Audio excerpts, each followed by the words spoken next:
Salam, j'espère que vous allez bien. Moi ça va super bien, je suis trop contente de vous retrouver dans un nouvel épisode.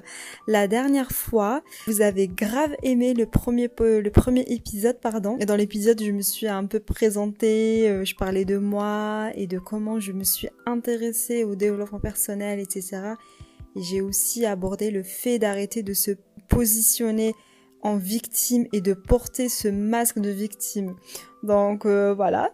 Et aujourd'hui, j'aimerais vous parler d'un autre sujet qui est pour moi une ouverture vers une nouvelle perception de la vie. C'est la prise de conscience, tout simplement. C'est tellement simple et compliqué. Donc pourquoi je donne autant d'importance à ce sujet? Parce que je trouve que c'est une vraie porte vers un autre monde. Le moment où on prend conscience, on commence à avoir une autre vision de nous-mêmes, du monde, de nos compétences, de ce qu'on est capable de faire, de réussir, d'apprendre et d'améliorer. Prendre conscience, c'est vraiment une clé. Une clé vers une transformation intérieure, une transformation profonde. Et c'est fou, hein, parce que la plupart du temps, on ne vit pas vraiment ce qu'on traverse. C'est dingue, hein. On ne vit pas vraiment ce qu'on traverse. Et je parle aussi de moi, hein. On vit des moments, qu'ils soient difficiles ou heureux, mais on n'est pas vraiment présent. On est ailleurs, soit dans le surmenage mental, dans le futur, soit accroché au passé, et ce qu'on a vécu, et etc., que ce soit positif ou négatif, hein, je parle des deux. Hein. Et du coup, on est complètement éloigné du moment présent. On se retrouve bloqué, incapable d'avancer, que ce soit pour réaliser un projet, évoluer, ou comprendre les autres, ou construire des relations saines, etc. Donc on n'est pas maître de notre comportement. Et c'est dingue, hein. Genre vraiment, on n'est pas maître de notre comportement. Et c'est un vrai problème. Hein. On agit sans avoir une réelle conscience de ce qu'on fait. Et c'est ça qui est le blocage. Et c'est ça ce qui crée le blocage. Parce qu'on est bloqué dans une perception qui n'est pas la nôtre. Et c'est dingue, hein. Et quand on n'est pas dans le moment présent, on n'est pas conscient de nos actions, ni même de nos pensées. Et on est contrôlé par autre chose, notre ego, les croyances de la société, notre environnement, expérience de vie. On subit un peu de tout ça, vous voyez. Et c'est dommage parce que la clé pour se débloquer, c'est simplement prendre conscience. Prendre conscience que la routine qu'on répète tous les jours ne nous correspond pas forcément. Que certaines habitudes viennent de notre famille, société, que certaines valeurs qu'on croit être la nôtre ou être les nôtres ne le sont pas, ne le sont peut-être pas, et que certains rêves qu'on poursuit ne sont pas vraiment les nôtres. Donc vous voyez donc tout simplement notre vie n'est pas la nôtre. C'est vraiment ça. J'ai mal au cœur quand je dis ça parce que moi, à un moment donné dans ma vie, j'étais en train de construire un chemin qui était pas vraiment, il ne rentrait pas dans mes envies, mes désirs, ainsi de suite. Et par exemple, je pars des études vraiment se questionner, qu'est-ce que vraiment j'ai envie de faire? Est-ce que, est-ce que c'est une idée imposée par la société, comme devenir médecin par exemple, hein. C'est le standard de réussite dans la société, surtout dans notre société algérienne. Être médecin, c'est vraiment c'est la réussite. Hein. Être médecin égale j'ai réussi ma vie.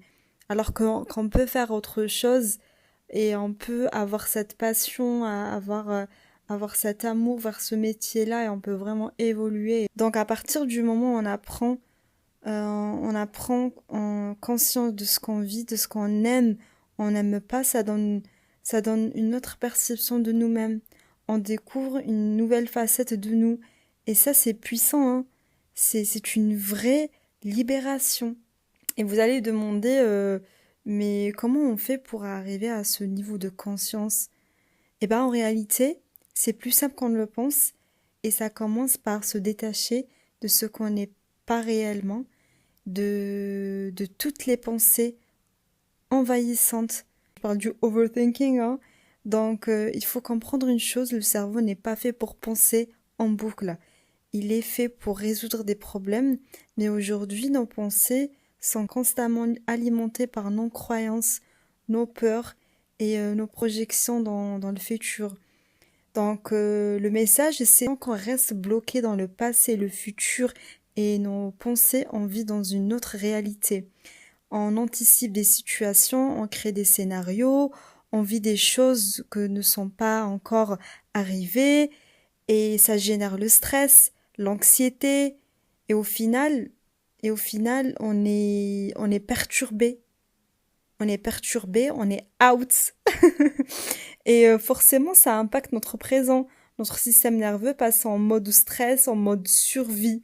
Et dans cet état-là, on ne peut pas fonctionner correctement, ni dans les petites tâches quotidiennes, ni dans les situations importantes, comme un examen, réunion, peu importe, vous voyez. Donc à partir du moment où on apprend à se détacher du futur et ramener notre attention dans le présent, on reprend le contrôle. Et oui, le contrôle de notre corps, pensée, réaction. Et c'est là que la prise de conscience commence vraiment. Vous voyez? Donc, on réalise par exemple qu'on est en train de stresser pour quelque chose qui n'est pas encore arrivé. Alors que si quelque chose nous inquiète dans le futur, la seule chose qu'on peut faire, c'est agir maintenant. C'est passer à l'action. C'est avoir le courage et de faire des choses concrètement. Et ça, c'est déjà une forme de prise de conscience, revenir à soi et au moment présent. Ensuite, il y a aussi le fait de prendre du recul par rapport à notre réalité. Se poser, se demander, est-ce que ce travail, ces études, ces choix viennent vraiment de moi? Ce sont des choix influencés par la société, par ce qui est valorisé autour de moi. Vous voyez? Et là, ce que je te demande, oui, à toi, c'est d'être un peu dur avec toi-même. Oui, un peu dur parce que, comme je vous l'ai dit la dernière fois, il faut arrêter de se victimiser. Au bout d'un moment, il faut être honnête avec soi-même.